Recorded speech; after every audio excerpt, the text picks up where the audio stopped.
సూర్యుడిని ఐశ్వర్య ప్రదాత అంటారు కదండి, ఎందుకని? సూర్యుడు ఐశ్వర్యం కూడా ఇచ్చినటువంటి కథ మనకే పురాణాల్లో కనిపిస్తుంది.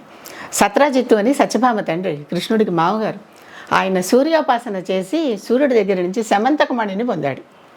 శమంతకమణి రోజుకి 8 బారుల బంగారం ఇస్తుందిట. పూజ చేసి దాన్ని పూజ దేవస్థానంలో పెట్టుకుని పూజ చేస్తే రోజుకి 8 బారుల బంగారాన్ని ఇస్తుంది. అది అంతకంటే ఐశ్వర్యం ఉందండి. ఈ రోజుల్లో బంగారం అంటే ఇప్పుడు లక్షల్లోకి వెళ్ళిపోతుంది దాని సంగతి. రోజుకి అంటే బారువు అంటే ఆ కాలపు బరువు కొలతది, ఈ కాలపు బరువు కొలతలో అది ఎన్ని టన్నులో టన్నులే, కిలోలు కాదండి, ఎన్ని టన్నులో కనుక్కోవాలి.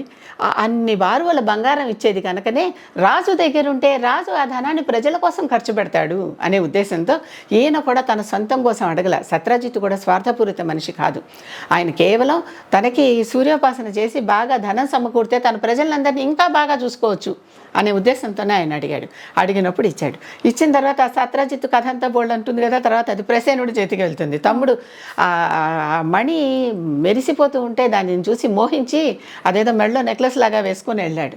వెళితే అదేదో సింహం చూసి చంపింది. తర్వాత ఇంకా ఆ కథలన్నీ జరిగాక తర్వాత తీసుకొచ్చి శ్రీకృష్ణుడు జాంబవంతుడిని కూడా చంపేసినాక తీసుకొని వచ్చి ఆ మణిని తిరిగి సత్రాజిత్తుకి ఇచ్చాడు. శ్రీకృష్ణుడికి అందరూ రెండో భార్య సత్యభామ అనుకుంటారు, కాదు, రెండో భార్య జాంబవతి.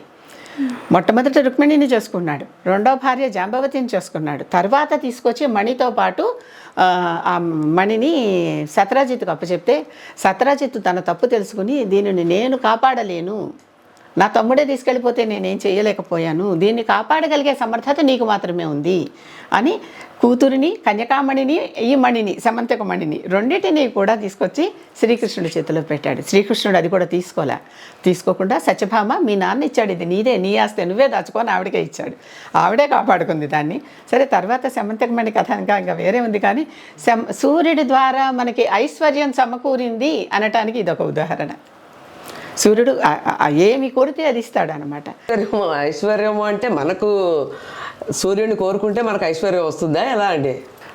మనం ఏదైనా ఒక సంకల్పంతో ఒక దీక్ష పట్టి ఒక తపస్సు కానీ ధ్యానం కానీ ఏదైనా జపం కానీ చేస్తాం. ఆ సంకల్పం ఏదనేది ముఖ్యం. ఆ సంకల్పం ఆయన నా ప్రజలందరికీ మేలు కలిగేలాగా నాకు ఏదన్నా ఇవ్వమని అడిగాడు సత్రాజిత్తు. ఈయనేమో ఇంతమందికి నేను పోషించాలి, వీళ్ళందరికీ అన్నం పెట్టాలి, ధర్మరాజు, దానికి సంబంధించి నాకు ఏదన్నా ఇవ్వమని అడిగాడు. అంటే ఇప్పుడు మన రోజు సూర్య నమస్కారాలు చేసే వాళ్ళందరూ మా శరీరం ఆరోగ్యంగా ఉండాలి, మాకు శరీరంలో ఎటువంటి రుగ్మత లేకుండా ఉండాలి అని వీళ్ళు కోరుకుంటున్నారు ఆరోగ్యం కోసం. కనుక ఎవరు ఏది కోరితే అది, ఏ దేవతకైనా మంత్రాధీనంతు దైవతం అనేది ఒక ప్రత్యేకమైన స్టాండర్డ్ వాక్యం అనమాట. మంత్రానికి అధీనంగానే దేవత ఉంటుంది. దేవతని మంత్రంతో పూజిస్తే ఎటువంటి తప్పులు లేకుండా, మంత్రంలో ఉచ్చారణ దోషాలు ఉంటే మళ్ళీ మారిపోతుంది, ఉచ్చారణ దోషాలు లేకుండా మంత్రాన్ని స్పష్టంగా పలికి ఆ దేవతని ఉపాసిస్తే తప్పనిసరిగా ఆ దేవతకి ఇంకొక మార్గం లేదు, వచ్చి అది చేసి తీరాల్సిందే.